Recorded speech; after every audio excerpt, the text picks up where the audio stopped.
Greetings, regionalism and modernism students. I hope this finds you well on this weekend, enjoying a time of rest and recovery from what I hope was a productive week. Um, I wanted to thank you for reaching out and wishing me well with my knee surgery. I appreciate that. My knee surgery was not serious, but it's part of a more serious health problem with a knee that will need to be replaced um, within the next 5 years or so. And as a 52-year-old person, it's way too young for me to be getting a knee replacement, but I've spent about 35 years running obsessively on it, and I've essentially destroyed it. So I'm dealing with all those years of pounding on the pavement, and so um, I apologize that the knee surgery has delayed my capacity to be responsive to you, to get back to your discussion post responses, which I will be doing this weekend, and I'm very anxious to do so. Um, I really treasure the opportunity to read your thoughts as you are thinking through the material that is presented each week and thinking through in relationship to your own locatedness, your own embeddedness in a particular location in relationship to those broader abstractions of community, region, state, nation, world, and how we negotiate that local and the global, the particular and the universal, um, and how those are powerful abstractions, powerful emotions that can be mobilized for tremendous good and justice in the world, the search for justice and the quest for it, and also for the darkest of human potential for evil, and how usually it's not quite so stark in as good or evil terms. There's a mediation there and a um, pull in between, and so that makes our judgment contingent and necessary, that we are understanding that we are looking at these in gradations and the difficulties and exaggerations and potential. So I will be getting to your responses this weekend. Again, as I enjoy witnessing and participating in the development of your thinking, and it's something that means a lot to me. It's what makes these courses, these online courses, which can be so distant and mechanical, a kind of do-it-yourself dispenser of education. Pull the lever on Canvas, and the platform spits out um, the content, and you do what you do with it. My hope with these responses and my voice in your ear um, can personalize it and to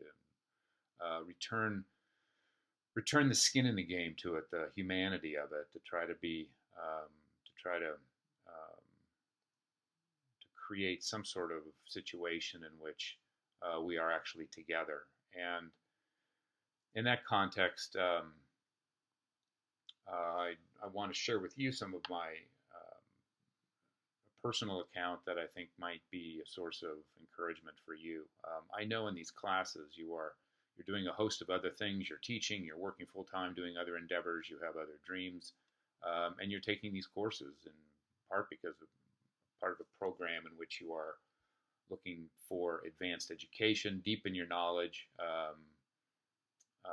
move up in a certain potential for pay grade and promotion, perhaps a career shift, and just the information, the knowledge that is out there, and the difficulty of dealing with it adequately in 8 weeks. That's insane.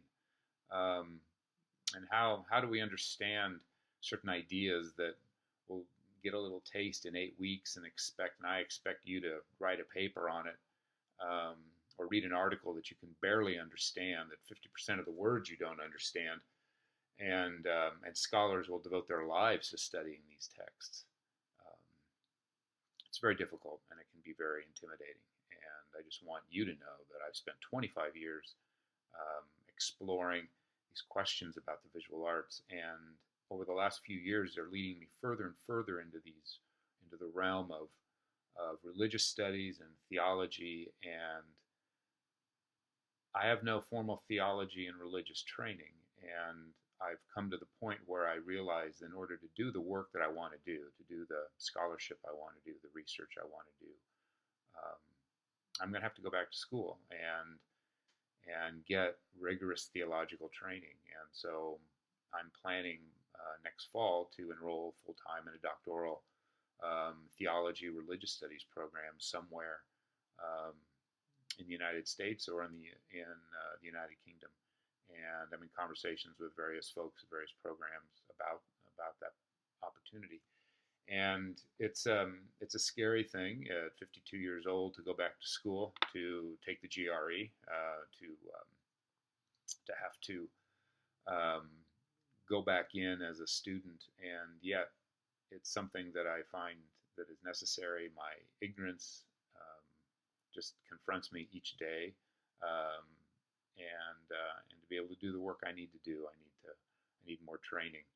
Um, and it's in many ways exciting for me, but I also know the fear, and um, I know the challenges and the difficulties.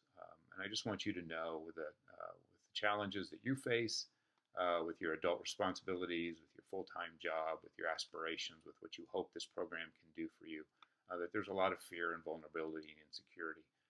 And I just want you to know that I'm there with you, and I'm experiencing my own kind of, um, of fear and vulnerability, but also just tremendous excitement. Um, I wake up every morning eager to learn more and to think more, and to advance my thinking more about art and belief and faith and what it means to be a human being, to live um, with art, and what that means to be a person of faith, and what that faith means in relationship to the arts and culture. Um, there's just such a vast amount of knowledge. It's humbling and it's remarkable. And I give the creator of this cosmos incredible praise when I open up a book and reading the knowledge of another human being that can write in such a way that connects with me, or to look at a painting and to see in that painting and to experience in that painting a connection, even though that artist who made that work 200 years ago, totally oblivious of a person like me standing in front of it, and yet somehow and in some way it connects with me. It's amazing. The arts um, are incredible, and I hope that this course can help you gain a deeper appreciation, and somehow perhaps I can share my passion for you. So anyway, amidst that, I want to in this email, the email that this video chat is included in, I've given you some photographs. This is a particular personal example of how architecture has shaped me, and it is the Sheldon Museum of Art. It's a museum that I spent over a decade serving as the collection and the exhibitions program chief curator, and it's on the campus of the University of Nebraska. So it's in the middle of the United States. The building itself was built in the early 1960s, and it was designed by the well-known architect Philip Johnson in New York. It is modeled after the work that he did designing Lincoln Center. It has a definite international style, modern feel. It's basically a building made of marble and glass, and it seems kind of strange for that kind of modern masterpiece to exist in the middle of the United States, in Nebraska, in a land grant university, on the campus of a land grant university. And on one hand, it's an import. It's an import from the international style, from the aesthetic of the Museum of Modern Art that was developed by Alfred Barr and Philip Johnson in the 1930s. It evidences all of the qualities of international modernism, the angular lines, the appeal in a way to classical architecture, but revising it in a highly streamlined, reductive, modern way. It screams, in the early 60s in Nebraska, it screams the attempt to get New York and international relevance. And so on one hand, it seems as if it's a UFO that has landed, an alien presence in the farmland on the prairie. And yet, it is such a part of the Lincoln community. It is a treasured architectural preserve. So much so that it's venerated and honored and idolized as a work of art itself. It's become Lincoln's way of identifying art and culture. And so then the patina of it is incredibly local. It's about Lincoln. It's not about Alfred Barr and the Museum of Modern Art and the international style and international modernism of the 30s and mid-century American architecture. It's about the local community and how it understands the value of its art collection, how it understands its value of culture to the communal life. And also, the building itself houses a collection of 19th and 20th century American art. The founders of the museum collection, and also keep in mind that museum architecture, which I think